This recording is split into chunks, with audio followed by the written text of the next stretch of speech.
I could go in so many directions from here. I'm gonna plug the NYCWiC social media page just because the LinkedIn page, and partly because I am involved in that. But just for a brief preview of just how cool things are there. How can I share this? I'm gonna do a tab. You can see this tab now, I think. Yeah. Um, there's just been so many great stories from this. I went around with my phone, but I was like 50 yards away from a lot of things. So I was zooming in, and but like really just a lot of these like kind of lower quality pictures that look like they're taken from a camera from like 10 years ago, just because I was so far away from on my phone. But like just a lot of great stories. A lot of people were sharing. Um, I really liked Carla, Dr. Rios. Her talk was great. People are sharing. These are all Liquid posts, but I retweeted many of them. Like many people on their own shared really good stories about that. So yeah, Nick was wonderful in that sense. I'll go to next rapidly. I'll go through a lot of JoPro stuff. Two things. One, this will be quick. Shout out to, and this is something that I might. There's a slight chance I'll be in the Berkeley area. Um, in May. So if I am Morgan, I'll try to like do coordinate somehow in some form with like saying hi or at least doing some things in mid to northern California perhaps. I was joking with one of my friends that I go back to San Diego and get some of the JB's burritos because we have all these beautiful stories about JB's burritos in San Diego, which I didn't get to go to last time I was there. But potential California tour in the near future. I don't quite know yet, but either way, we had this happening. There is a survey here. If anyone knows, we're looking. One of the teams I'm mentoring with for UC launch, which is a startup thing, would appreciate if anyone's a information security, compliance team, a CTO, engineering type stuff, and you're dealing with like AI stuff and security and compliance. There's a brief survey here that would help some of the people just to get some feedback from people in the field.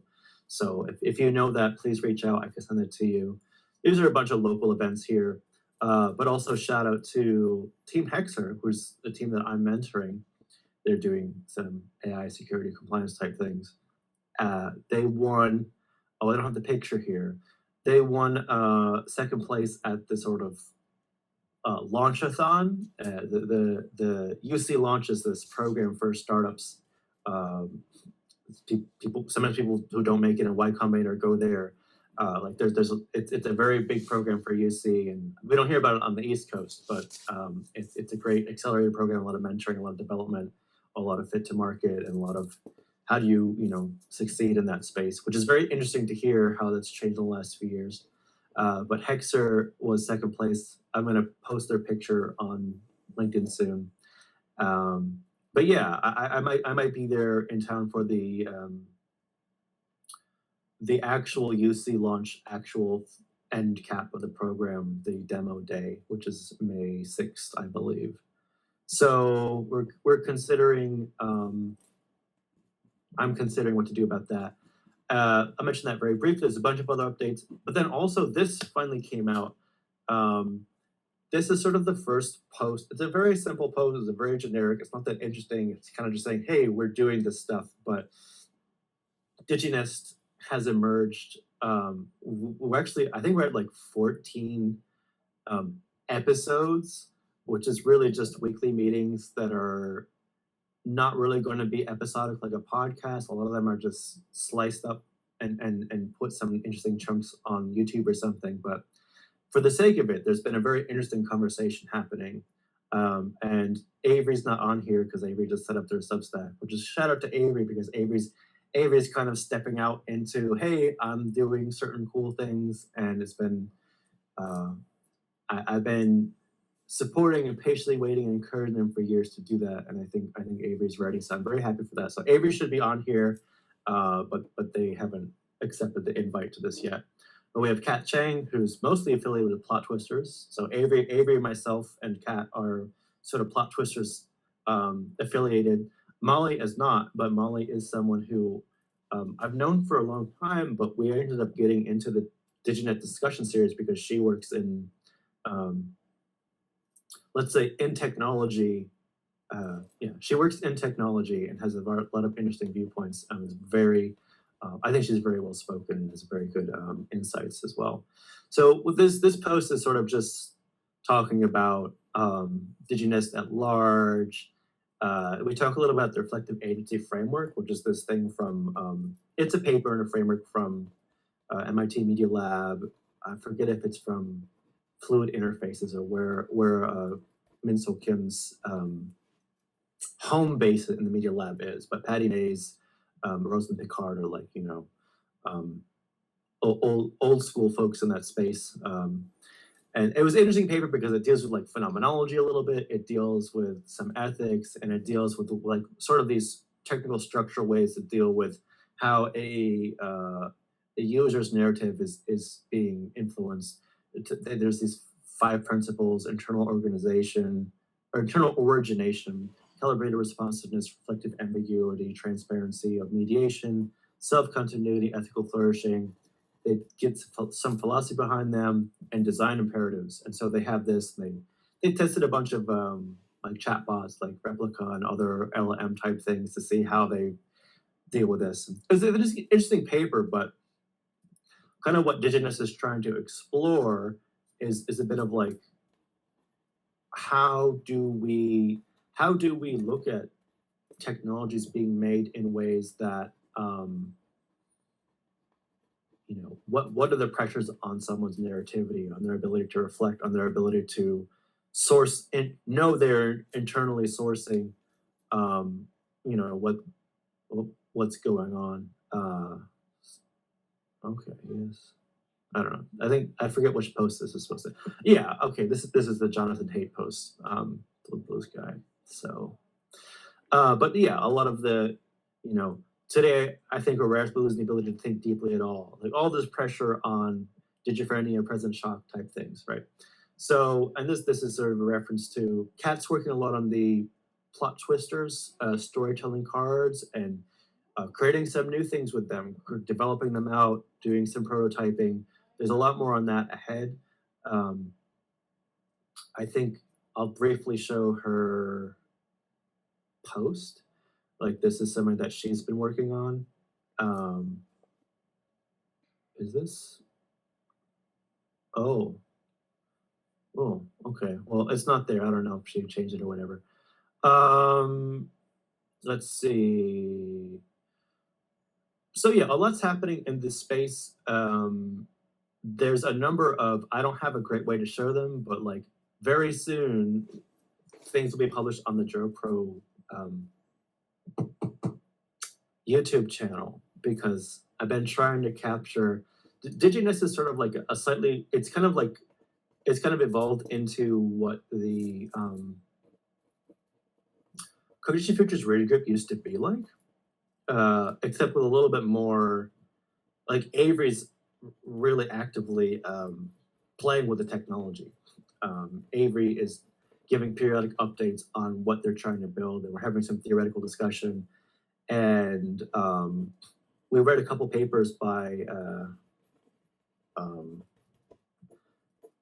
we've basically reviewed these 2 papers as well. We won't go into them now, but just to kind of show them the persona vectors, which is sort of how, it's kind of a bit about drift and how, where your interlocutor, your AI interlocutor is sort of drifting, and how and why.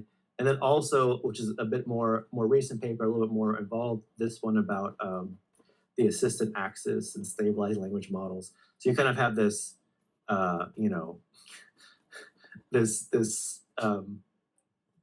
last discussion was partially about this paper and how there's sort of these different archetypes if you will, that it can basically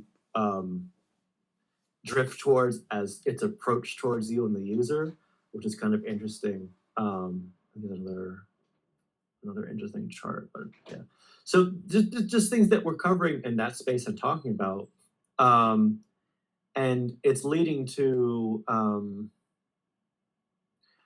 I don't know.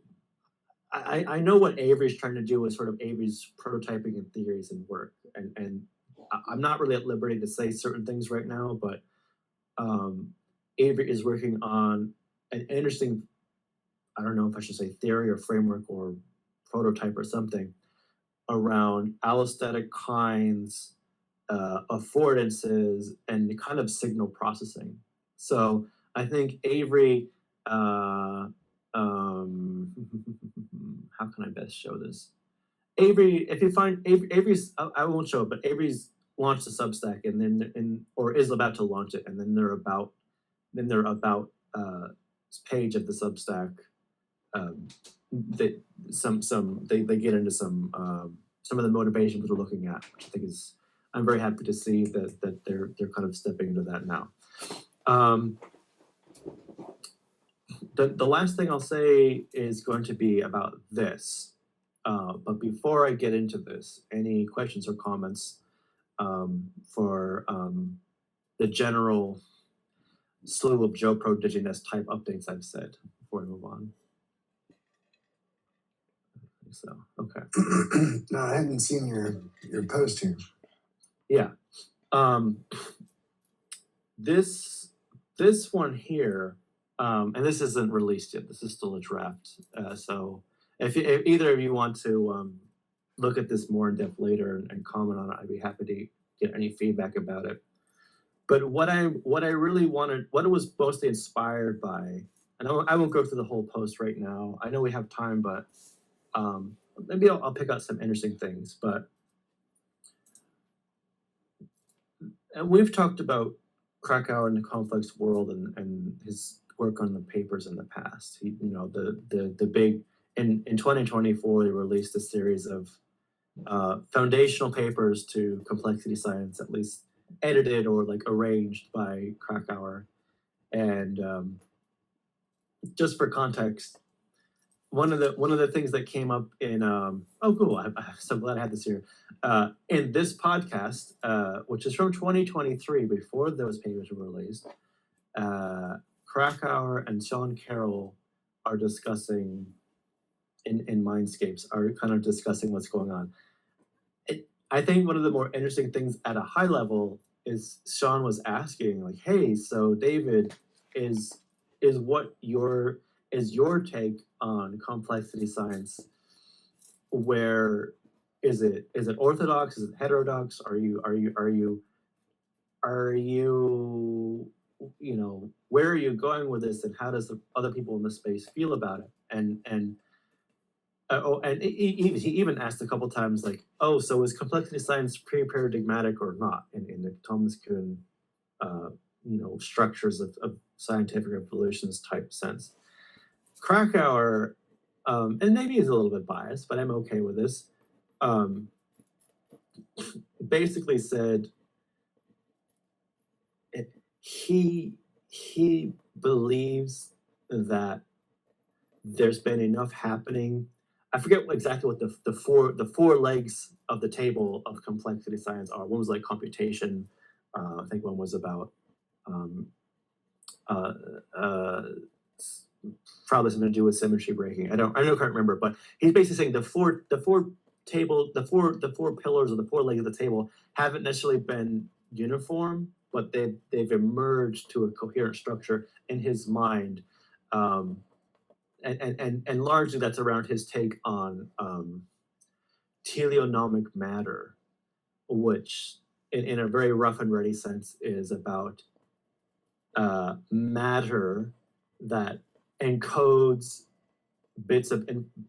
something about the environment, and so has this sort of decision-making process or choice or selection process. Those are more my words than his, but problem-solving matter with purpose, things that encode a bit about the environment and have some internal record or some way uh, of he juxtaposes it to the analogy of a ball rolling downhill or a ball rolling uphill, and saying, well, the ball is just rolling along rolling along thing dictated by gravity in the environment. That's not necessarily encoding bits of the environment and and making a choice. And it's like, he's trying to separate his view on complexity relative to, like, where does it separate meaningfully from classic or from physics. And so that's sort of his thing. And what kind of it's been on my mind a long time. Like, and I even kind of reference somewhere in here, or not in here, but I think in the Slack, I basically said, this is what I was thinking about before I had to launch data and direction and some other things in JoPro. And so now it's kind of like, it feels like a year later I'm picking it up. But what I will show on the other side of the coin is this from Michael, our oft referenced Michael Levin. And so this is from December of last year. New terms in an emerging field. Here are some new terms you may encounter in my talks and papers on diverse intelligence and definitions. And it's just a set of bullet points with some links and some discussion. I won't go through all this either, but some of the more interesting things that I'm thinking about in terms of what Levin's doing, we know a bit about agential materials and anatomical compilers, that magical future system, and morphogenesis. We know anthrobots. Axis of persuadability was kind of interesting for me. A spectrum containing different kinds of systems from mechanical clocks to humans and beyond, that organizes them with respect to what kinds of interventions, rewiring, set point editing, blah, blah, blah, are optimal for prediction and control of that system.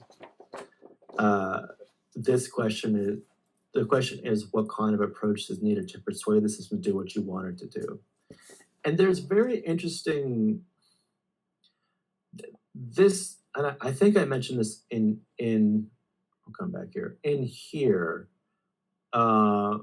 Yeah, what I'm doing in my post is kind of I'm cherry picking a few of these things and kind of loosely aiming to reconcile what Krakauer is doing at his sort of systemic, broader level of complexity. And I'm not even trying to say they're really talking the same thing necessarily, but it's really just, it's still kind of a big open question to me of, like, where do they overlap meaningfully or not? Because I feel like they're both doing things that I'm very interested in and think are important. And I'm just trying to see where do they go? Is there any way to tether them meaningfully to each other, or not? This is sort of an initial pass at me reconciling some things, and even in terms of agential material and teleonomic matter, there's a point in this discussion, and I think I'm just going to go through this entire podcast in a later post, because this podcast for me, and maybe it's because of where I am now, really helped me understand a lot of what Krakauer's stuff is. And it might be because he's like just finishing or preparing to release the actual multi-volume papers themselves. But like it just seemed, for whatever reason, the way that he spoke about it connected a lot of things in my mind in this time. And one of the things he specifically mentioned, and I don't have a timestamp for it, but somewhere in here, he kind of addresses a little bit of what I think is quite related to the axis of persuadability, in terms of, because he was saying like different agents or different teleonomic matters, and I'm blurring the two camps here, essentially are more trainable than others, or have a little bit more agentic, in a Levin sense, agentic drive to do a very specific thing, and are not as persuadable, if you will, to go away from that. So I'm curious to kind of dive deeper into what these two folks are saying and where is it going to that end. Agents of materials, telenomic matter, persuadability, and spectrum of interventions. Yeah, this is kind of what I was talking about just now. I don't necessarily like, I'm not so sure about that. Teleophobia, which is actually from Levin, is quite interesting. And I feel like his take on teleophobia, we all remember this diagram from the 1943 paper, and Levin mentions it all the time. I wrote a big blog post about it here a while ago. And he uses teleophobia to talk about the unworded fear of erring on the side of hypothesizing too much agency into explaining or predicting a behavior system. And it's kind of this, I don't know, 2026, 2025 take on, you know, the opening of this, like, well, not the opening, but in the opening of my blog post, I pulled a quote directly saying, you know, when the authors from 1943 wrote this about the classification of tabulated above for done for several reasons, blah, blah, blah, blah. It emphasized the concepts of purpose and teleology, concepts which, although rather discredited at present, are shown to be important, and talk about trying to get this uniform behavioristic analysis approach and their ascending little diagram. But you know, so Levin's sort of trying to, well, not trying to, continuing to do this work of sorting out teleology and purpose from his angle. And then you have Krakauer, who is teleonomic matter. So I'm kind of like, I just really want to kind of see where this goes. He talks about the Platonic space in this is Levin's term. And I do think, what's the best way to show this one? I pull some of the quotes. This is a direct quote from him. But as a slight side note, I think a lot of what Avery's trying to do, and I'm kind of attempting to bridge some of this, many things here. I think Avery is attempting to venture into some of what Levin's getting at with the Platonic space stuff, and even in terms of the anthropic papers, it's like what are these sort of natural drifting points that the assistant personalities are kind of going towards these extremes, and in an LLM space, you know, it's trained on human language, so like those things reflected in the language are sort of a there's a reason why they show up in language or through something trained on internet and broad language of scale, sure. But I think there's something not even outside of language and human not even anthropomorphizing it too much. But I'm very curious to see where Levin's exploration of these spaces. I envision a broader latent space which contains not only the seemingly low agency facts of mathematics, but more complex, higher agency patterns, as well as behavioral competency kinds of minds. These causal influences of mathematical facts and the physical world suggest a kind of interactionism. The mind-brain relationship is symmetrical to the relationship between mathematical objects and physical ones. And he proposes this big program, which I have yet to fully read and comprehend, and it's not gonna show up here. I don't know why it's not showing up. Oh, that's weird. I clicked the same link twice and now it shows up this time. But like this paper, this Ingressing Minds paper, is supposedly his research program. And when was this made? A couple of years ago? Last edited, yeah. So like one of the things I want to do and why I want to get like an internship and a reading group about this, like I want to understand where the heck is Levin trying to go with this?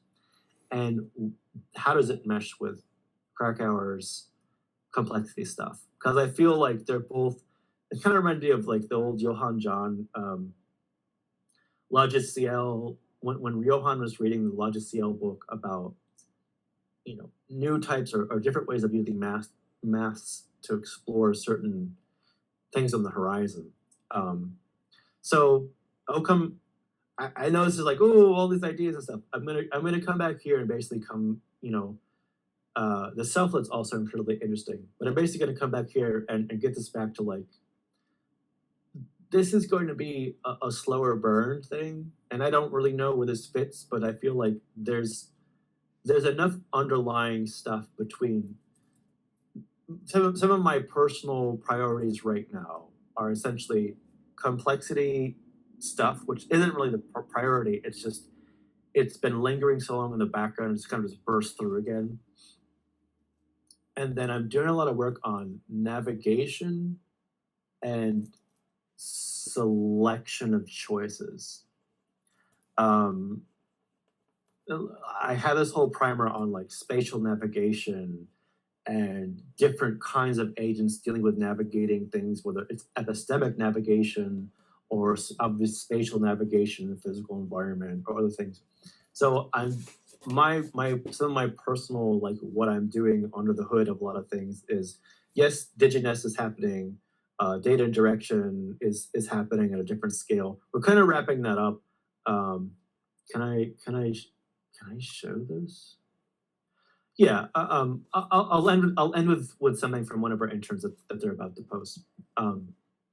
But navigation, selection and choices, and sort of this alternatives, like the comprehension and existence or like affordances, all these topics, but like alternatives. So like navigation, alternative selection choices, and there's sort of this underpinning thing of these what are Levin and Krakauer doing about complexity science, about teleophobia and teleonomic matter. Like I need to get some, and I feel almost like a interrogator or like someone interrogating like in a shady police. You're like, oh, you gotta give us some answers. In a much more intellectual highbrow way, but like I feel like there's some things here that I just have to understand about that are feeding some other work that are much broader and sort of the JoPro. This all is under the banner of the Future Center, which I'm hoping to like formally release soon as well. So a ton of stuff there. I'll pause for any questions or comments, and after that, say one more thing, and then I'll step away from the mic. Yeah, this is good. A lot of things to think about here. I like that you kind of framed the sort of what Levin and Krakauer are doing in this way. Yeah, it's interesting stuff. Yeah, I've sent this to you in Slack if you want to look over and advise. Like if I'm making any huge mistakes, please let me know. But otherwise, this is something that we can like talk more about over time. Like this is kind of just the post itself was me like, okay, Levin is this glossary, Krakauer's doing this thing. I need to sort this out, and it's kind of there'll be a lot more installments on that front ahead, and so on. The last thing I'll give a little shout out to Arnav, because Arnav's we're basically about to release this. Arnav, an undergraduate student, did a lot in terms of taking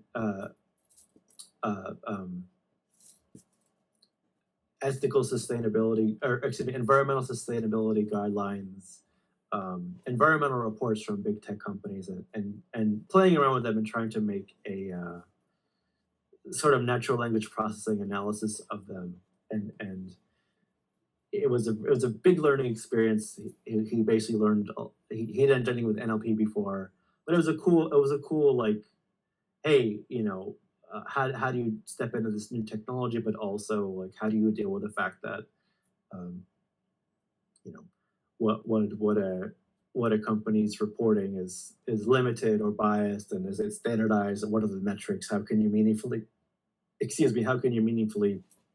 interpret them? So congrats to Arnav for kind of sticking with it through the whole process, and then actually making a write-up of some things. So this is a draft and hopefully be released in the next week or so. So I will I'll leave it at that and come back to normal discussion. Yeah, yeah. So that was good stuff. I'm glad to see that. NYCWiC went well. Yeah, I was really interested in seeing some of the more social media stuff from NYCWiC. I don't know if you have time to do that, to go through maybe some of that again. And Oh, like the yeah, posts? yeah, Sure. yeah. It's kind of, it's a little disappointing because when I'm using let me try one thing Okay. to see if it can show it better, because when I'm doing it through my like I'm kind of I have admin view, and then the things that it shows me when I'm pretending to not be the admin is kind of like boring. Like, Yeah. yeah, okay, I think if I do it, yeah, okay, I'll do it this way. Because it's basically showing all the posts that we made, and it's like I don't need to see the posts that I made. I want to see the other cool stuff people share with me. So I think this will work better. I basically just like another window. Um, that's not accurate. That's where we had a Oh yeah, conference Lake 2 years George. ago. But anyway, I don't know if this is gonna look very good. It's fine. Is Yeah, this this this is is like fine. somewhat visible, right? Yeah, yeah, it's fine. But yeah, just like really cool things like it was like even this poster was really good. There were a number of posters that I felt so bad for as a judge because they were really good posters this year. Even on like this was about cryptocurrency awareness and barriers, and it's kind of ironic because like yes, people are using cryptocurrency to scam people and steal a bunch of money in the world. But like this poster was really good. Um, and and yeah, like oh, here you can kind of see this here. Like she presented it really well. Like it was really cool. One of the things I wanted to say to if anybody watches this, I'll reiterate this. I kind of wish I had a chance at the end of it to come up and say to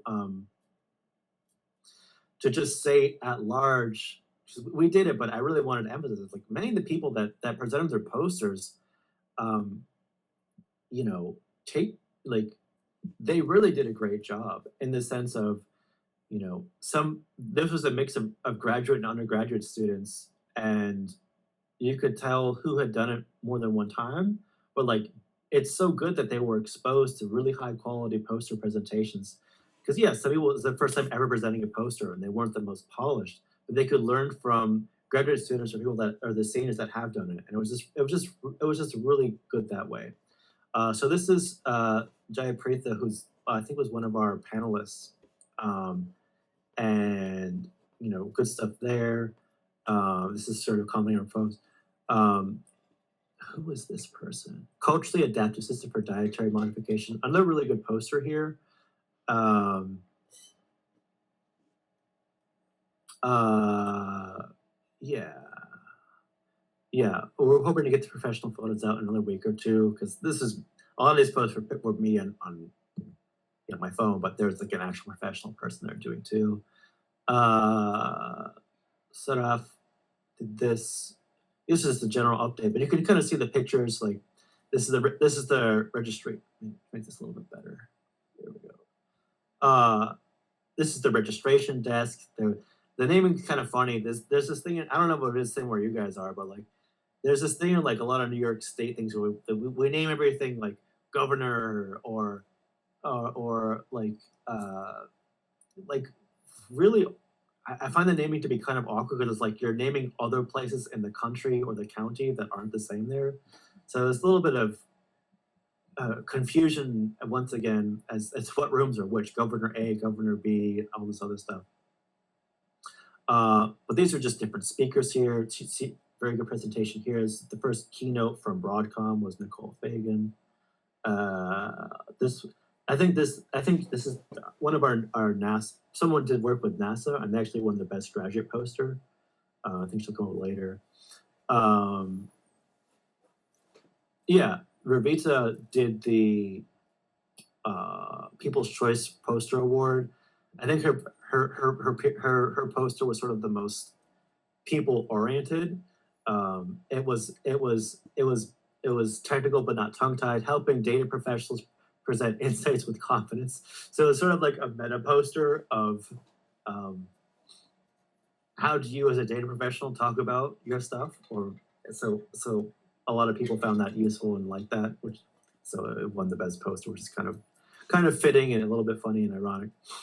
But yeah, there's a lot of positive replies here. This is a whole big group from Farmingdale. They had like 50 people just hop off the bus. So whenever they arrived, it was just a lot of like, whoa, but it was good. What was this one?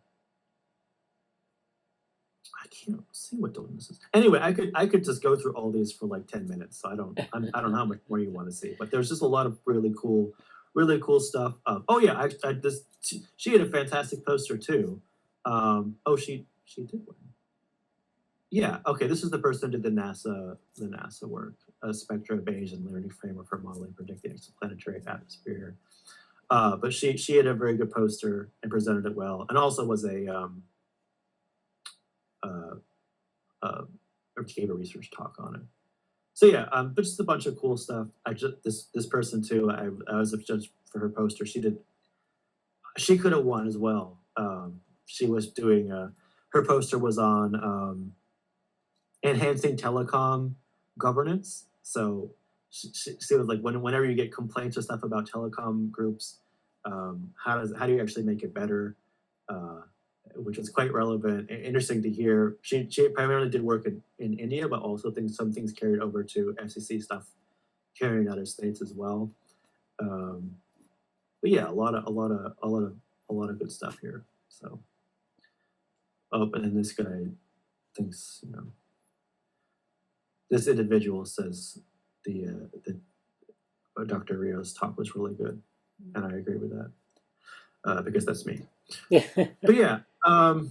So what was the talk, Carla Rios talk about? What was the? Her talk, I think. Oh, where did it go? Is this? Can you still see what I'm sharing? I don't know. Yes. Does it say the NYCWiC one or not? Yes, NYCWiC. Okay.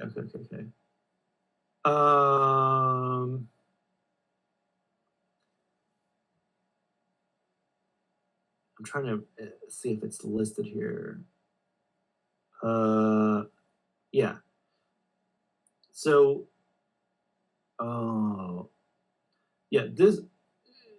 her keynote was explored how multimodal AI can quantify complex and often invisible aspects of human health, including chronic pain, addiction, and motor decline. So her primary work was as a longtime professional in the space of these sort of healthcare, a little bit of health tech, and designing some technologies and some things in those spaces. And she went to three research cases.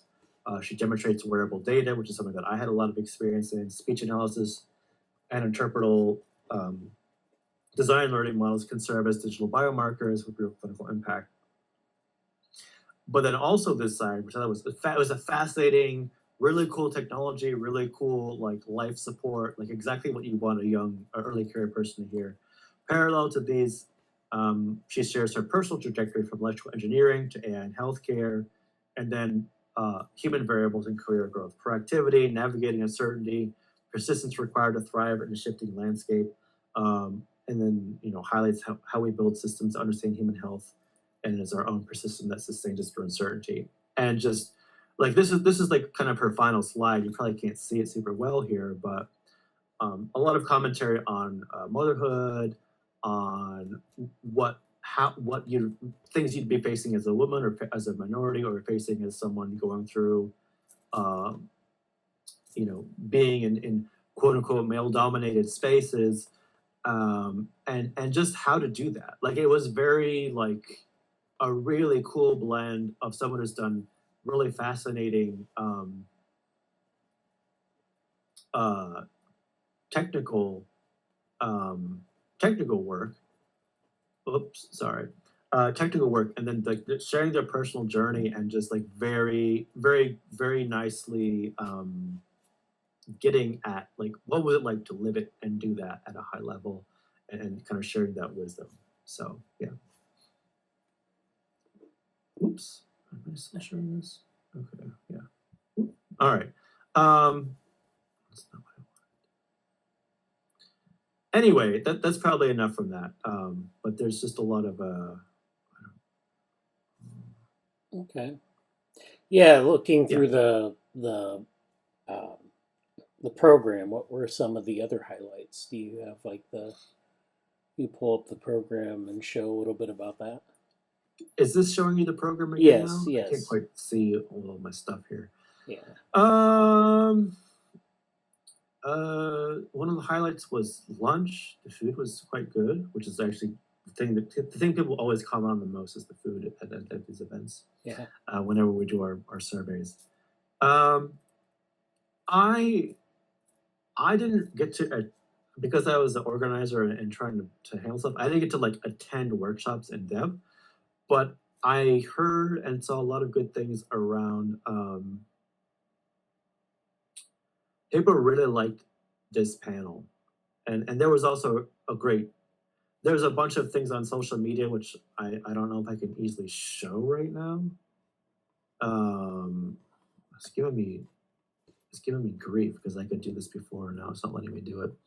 But this panel with these, we just mentioned Jayapreeta, but like these other speakers were people loved the panel, and it was basically a career panel, but like you know it's timely because traditional ways of getting a jobs aren't the world's different now, as we know. But I think people really appreciated the collection of people here, the experience, and the quality of the discussion at that panel was good. A lot of cool things. I could show so many pictures, but just on a lot of really cool. I think a lot of the workshops were quite interactive, and like people uh, when I would stop by those and saw them, people were really engaging with the material. So I think a lot of the workshops, I don't think there were any workshops that were like duds, to be frank, which is a good sign. Um, this is the Spectra talk. A lot of like nice technical, like sort of niche technical things as well. The career fair was good. Graduate school fair also good. What else was a big hit? I did not see Nicole Fagan's talk. I had to. That's basically when I had a research meeting at that time, so I kind of stepped out. I heard the playtesting and the fun night was a success also. Yeah, that I listened to this great keynote talk, and then immediately, honestly, from 10 until everybody did a good job pitching too. I think that's actually one of the underrated things to be like put on my mentor advisor hat. Um, it was a little bit awkward in the timing, and because you had PhD students and mostly PhD, a couple industry folks, people who like had that experience, and then freshmen and sophomores, and there was a gap between how they spoke about things. But I think having everybody in the same room, seeing what worked, seeing people be nervous, seeing people make mistakes, seeing people be really polished, people who said the right things, people who didn't say the right things. I think it was the environment, like we talked about, like in the past, the beyond demo or die type stuff, in terms of how do you create the right environment for people to make mistakes and learn and grow and see quality developments in ways of articulating things, which of course I still need plenty of practice on. it was really nice. It was I think it was I think this is the underrated moment. 'Cause I don't think anybody's gonna say, "Oh wow, I'm so glad I got to see 20 minutes of poster pitches for all these different people." But I think implicitly the way it was done, because you just came up, you pitched to the room, and it was mostly other poster presenters. It wasn't like the whole. A lot of people went to do lunch or do other things, but for the people that were there, I think it was incredibly valuable to do that and then to do the actual poster session. So I know I'm maybe biased because I was a judge, but I actually think this this section from the keynote to the posters to the poster uh, session to the judging and the discussion, I think that was probably the most valuable part outside of like the actual career focused panels. I think in terms of like takeaways, I really think this block, and for me, this is all like from 10 o'clock to basically to 2 hours, 2.5 hours straight, just running around the entire venue. I think it was really good, and people were the poster session was cooking. It wasn't a lot of poster sessions are kind of just ho hum. Like there was a lot of action there. So I really think this section was kind of a critical hit or a critical win. It's the nat 20 on the Dungeons and Dragons dice, I would say. Um, and then yeah, it was also really it was a really rapid cleanup too. So that's kind of a nice for the organizers. I'm sure these were good too. I didn't really get to check these out that much because I was wrapping everything up. But it was a nice exit. The exit didn't take too long for closing everything down and all that other stuff. And people have opinions. You can come here and fill out our feedback form, even though that should say different here. But anyway, yeah, it was good. Lots of good stuff there. Yeah, I see they had some workshops as well, so that was good. Topic workshops. Yeah, so that's great. Thank you, Jesse, for the update and a lot of the stuff on NYCWiC. I wanted to kind of go over that because, it's always interesting to see what's going on there. I know I said this like 3 or 4 times, but I'm so thankful that even at undergraduate students now are really getting into cool stuff with the technology, and it's like finally a little bit of emergence from